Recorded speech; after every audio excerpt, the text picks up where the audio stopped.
Hey folks, Matt from Art of the Image. Tom Hogan's got an interesting article post up on his website. It's called Camera for Life. It was on his February 11th commentary. If you're looking for it, sometimes it's kind of hard to find the posts on Tom Hogan's because they're not individual posts like on a blog you can go looking for. He archives them after there's a few posts up on the main page and you have to go digging for it. So this one's called Camera for Life. It's commentary from February 8th.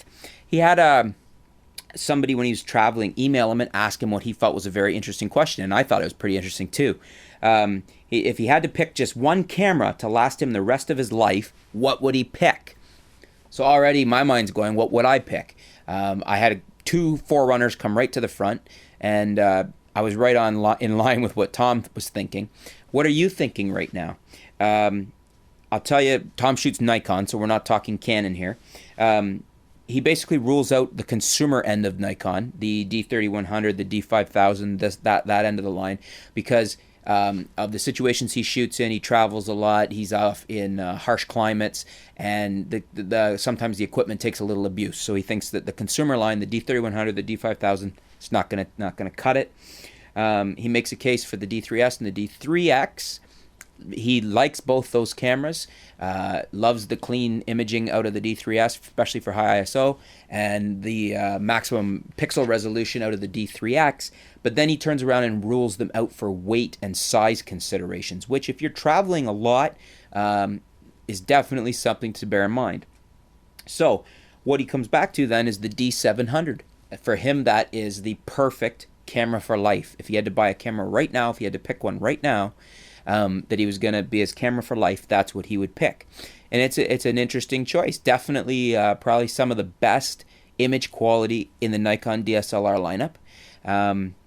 My thoughts on it are, I probably would pick something a little different, which I'll tell you in another video. I'll tell you my camera for life.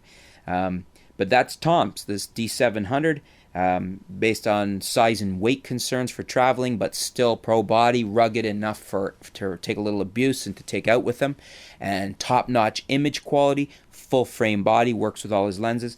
Now that's why Tom rules out the D7000. He looks at that, but then he feels that the DX lens collection is incomplete, so he doesn't consider it.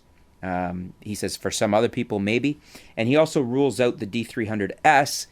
He says it doesn't make the cut because it struggles for higher ISO, and we know that the D7000 trumps the D300s quite good as far as high ISO. So he rules that out. He also rules out the 4/3 bodies in the NEX5. Doesn't want to compromise as far as the actual abilities of the camera, and the imaging quality is too much for him to compromise, because you just get so much more better quality still out of a DSLR, especially one like the D700.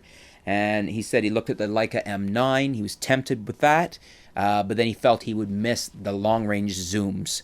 Obviously, their lens lineup is not comparable to, say, Nikon's, and especially in telephoto zooms. And the other thing he looks at is compact cameras.